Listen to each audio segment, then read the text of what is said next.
Hi, Prashant Pravartan PCH. സുഹൃത്തുക്കളെ, ഞാനിന്ന് AC റോഡിലൂടെയുള്ള യാത്രയിലാണ്. ചെറിയ ചാറ്റുമഴയും കാര്യങ്ങളൊക്കെ ഉണ്ട് കേട്ടോ.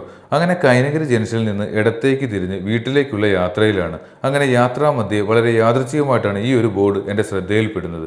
കൗതുകം ലേശം കൂടുതലുള്ളതുകൊണ്ട് കാർ അവിടെ നിർത്തി അടുത്തേക്ക് ചെന്നു. വായിച്ചത് ശരിയാണ്, ദുബായ് ഷാപ്പ് എന്നാണ് ഈ ഒരു ഷാപ്പിൻ്റെ പേര്. ഞാനപ്പോൾ അദ്ദേഹത്തിൻ്റെ ഓണറോട് ചോദിച്ചു, എന്തുകൊണ്ടാണ് താങ്കൾ ഇങ്ങനൊരു പേര് നൽകിയത്? അദ്ദേഹം എന്നോട് പറഞ്ഞ മറുപടി, അദ്ദേഹത്തിൻ്റെ ഒരുപാട് സുഹൃത്തുക്കൾ ദുബായിലുണ്ട്. അങ്ങനെ അവരുടെ ഓർമ്മയ്ക്കായിട്ടാണ് ഈ ഒരു ഷാപ്പിന് ദുബായ് ഷാപ്പ് എന്ന പേര് നൽകിയെന്ന്. അങ്ങനെ ഞാൻ പുറത്തെ കാര്യങ്ങളൊക്കെ കണ്ടിട്ട് പതിയെ അകത്തേക്ക് കയറുകയാണ്. അപ്പോൾ അകത്ത് കയറി ചെല്ലുമ്പോൾ തന്നെ പഴയ ഒരു തടിയലമാരയിൽ കുപ്പിക്കുള്ളിൽ നിറച്ചു വെച്ചിരിക്കുന്ന നല്ല ഒന്നാം നാടൻ കള്ള് കാണാം. അത് കൊടുക്കാനുള്ള ഗ്ലാസും കുപ്പികളും എല്ലാം ഞാൻ അവിടെ കണ്ടു. അങ്ങനെ അകത്തേക്ക് ചെന്നപ്പോൾ ഒരു ഫാമിലി റൂം എന്ന രീതിയിൽ ഫാമിലി റൂം സെപ്പറേറ്റ് ആയിട്ടുണ്ട്. അങ്ങനെ ചെറിയൊരു ഇടനാഴിലൂടെ അതിൻ്റെ പുറകു സൈഡിലേക്ക് ചെന്നപ്പോൾ കൊയ്ത്തടുത്തിരിക്കുന്ന നെൽപ്പാടങ്ങളാണ് ഞാൻ കണ്ടത്.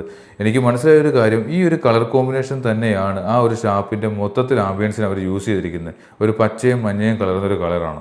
പിന്നെ അവിടെ ഇരിക്കാനുള്ള ഇരിപ്പിടങ്ങളും കാര്യങ്ങളും വിശാലമായിട്ട് തന്നെയാണ് കേട്ടോ ഉള്ളത്. അപ്പോൾ അവിടെ തിരക്കിയപ്പോൾ അവരെന്നോട് പറഞ്ഞ് വിദേശികളും സ്വദേശികളുമായിട്ട് ഒരുപാട് ആളുകൾ വരുന്നുണ്ടെന്നാണ്. അങ്ങനെ അതിൻ്റെ അടുക്കള ഒന്ന് കാണാമെന്ന് വെച്ചാൽ അവിടെ ചെന്നപ്പോൾ കുക്കിങ്ങിൻ്റെ നല്ല തിരക്കിലാണ്. അദ്ദേഹം ആ ജോലിയിൽ നിൽക്കുകയാണ്. പക്ഷേ അവിടുത്തെ പണിക്കാർ ഇങ്ങനെ ചാടി നിൽക്കുന്ന നല്ല ഒന്നാം തരം കമ്പനി ടീമുകൾ.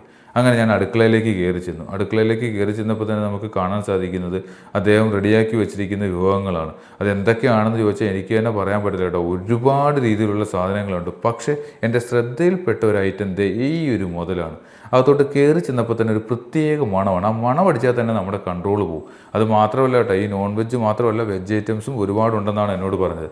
ഈ യാത്രാമധ്യയിൽ ദുബായ് എന്നൊരു പേര് കണ്ടുകൊണ്ട് മാത്രമാണ് ഞാൻ അവിടെ ഇറങ്ങിച്ചെന്ന് ഈ കാര്യങ്ങളൊക്കെ തിരക്കിയത്. ഒരു ദുബായ്ക്കാരനായതുകൊണ്ടുമാകാം എൻ്റെ നാട്ടിൽ ഈ ഒരു പേരിൽ ഒരു ഷാപ്പ് ഉണ്ടല്ലോ എന്നൊരു അതിശയവും കൂടെ എനിക്കുണ്ട് കേട്ടോ. അത് ഞാൻ നിങ്ങളെയും കൂടെ കാണിക്കാമെന്ന് കരുതി. അപ്പോൾ മറ്റൊരു വീഡിയോയുമായിട്ട് ഞാൻ വീണ്ടും നിങ്ങളുടെ മുന്നിലേക്ക് എത്തുന്നതാണ്. അപ്പോൾ ഉന്മാദം ഉച്ചിയിൽ പൂക്കട്ടെ.